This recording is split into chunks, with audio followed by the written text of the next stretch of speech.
of expression ko. Yung songwriting ko. Yes. O, diba? Ang haba. Boring.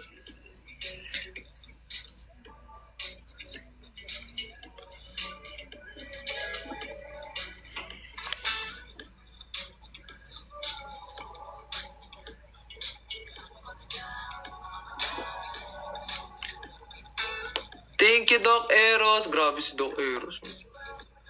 Over.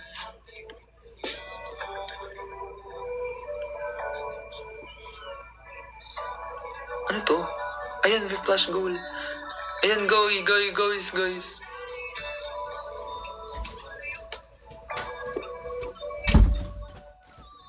Miss you guys. Nag-try, ano daw? Miss ko kayo eh. Pumunta na po kayo sa aming mga shows. Nay, nakapag-collab ba kayo ni Maki nung Sabado?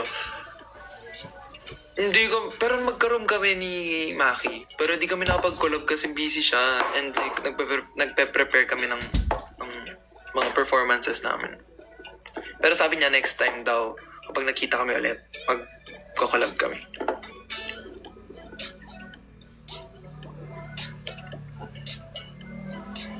Thank you, Domino. Sino bias mo sa Twice? Ang bias ko sa Twice is si Sana and si Chewy. Ngayon, nare-rec ako ni Nayon.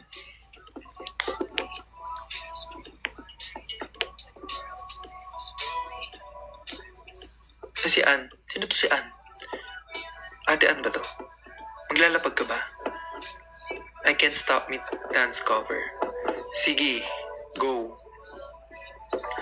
Maglapag muna kayo. Char. Thank you, Domino.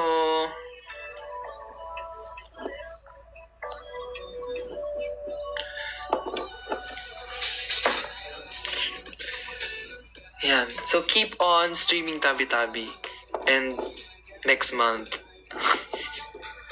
Feel ko magsasawa kayo sa amin this year. Nakakasawa na yung phase namin ba? Next month. Basta, bangan nyo rin next month. Magiging busy kayong mga Vixies ba?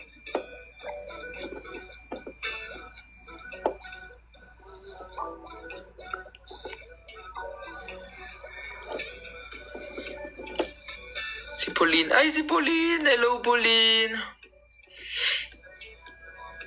Oh my gosh, nag-comment si si JL.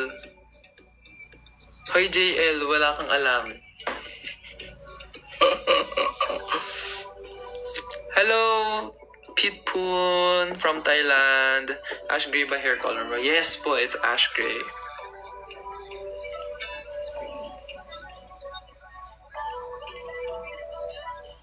Alam mo yung strategy? Yes, of course.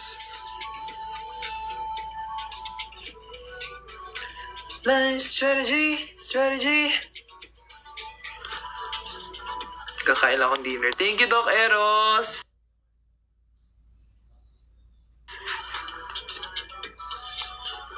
Wow, I love the hair. Thank you, do a pose.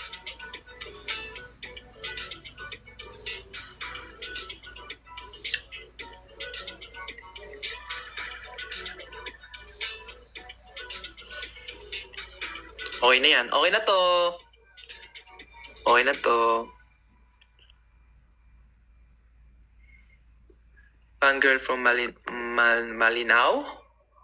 Hello guys. Hello po. Rock with Jenny. Wanna rock with Jenny.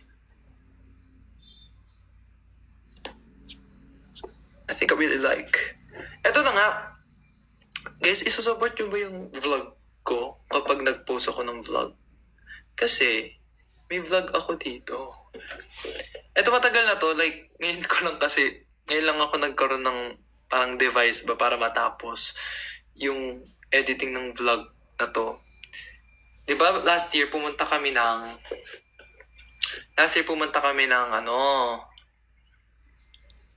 Balisin. So, inedit ko yung vlog. So, ito na siya. Snippet. Abangan nyo na lang guys kung kailan ko ipopost. Wait lang. Nakakatawa ako guys. Nakakatawa pala ako. Hello po. Hello po. Isa pong 2-piece burger steak.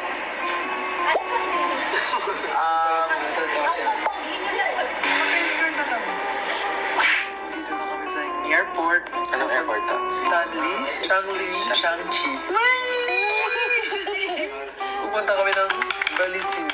Balisin sa tatlo pala. So nakapag-check-in na kami.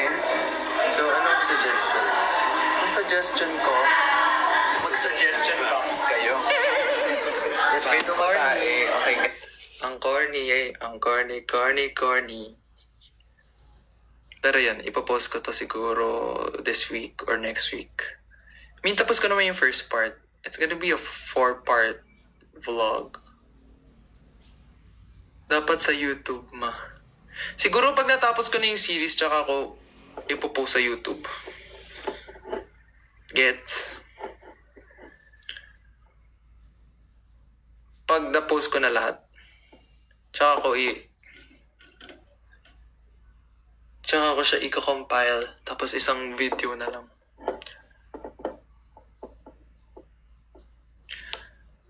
Meron akong part dito nakakatawa ako, wait lang. Wala na. Nag-acting challenge kami ni Enzo. Habang nag-drive siya ng golf cart. Tingnan mo. Nakakatawa siya guys, promise. Ayoko sila. Ibangga mo na to, ayoko na. Aray ko. Kapag babangga ko to. Ganon. Wala pa, babangga ko to.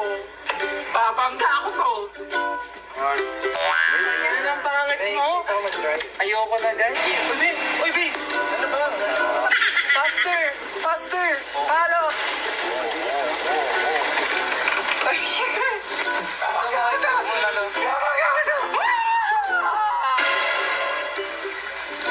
Ang ganda pala alangin. Success ka na eh.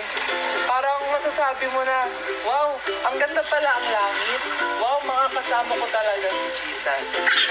Tignan natin yung beach. Ayun, ang sniffet ba? Yun ang sniffet. May sound effects. Over naman sa pa, super funny. Eme. Post mo, please. Oh! Thank you, Franz Fries. Thank you, Franz Fries. Ask lang, why Ket wala dun si Kuya Finn? Eto na nga, ang reveal kung ba't wala dun si C13. Si C13, mas inuna niya yung basketball niya kaysa siya sumama sa Balisin. Hindi kasi parang finals ng liga ba nila, parang ganun, nilaro silang ganun. Tapos sabi ko, Balisin o finals? O ayun, finals ang pinili. Sino ka dyan? PBA, ang atake mo dyan.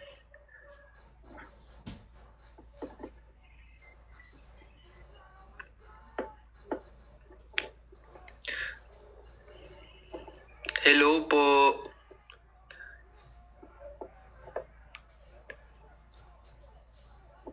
Ang cute ng salamin sa gilid. Ano grado nun? Eto? May grado ba yung kanyang salamin? Well,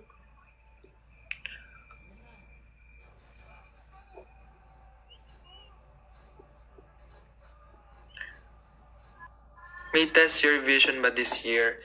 I think iba yung i-offer namin this year. It's more of magkakaroon kami ng podcast. Which is, I think, it's a more mature content for vision. Kasi never pa kami nagkaroon ng podcast. Ha? Ano to? Malita, ano to? Reason, reproduce content. Okay, hindi wag.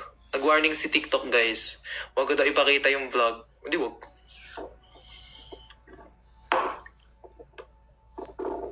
Tas yung podcast, guys, yung podcast is very important kasi we've tackled a lot of issues in life.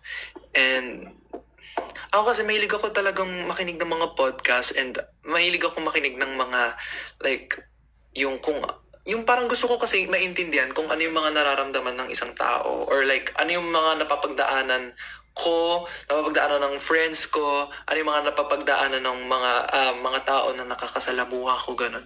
Parang kasi like to have a better understanding of kunwari kung ano yung na-experience ay yung kung bakit biglang tumatahimik ang isang tao, kung ano yung na-encounter niya,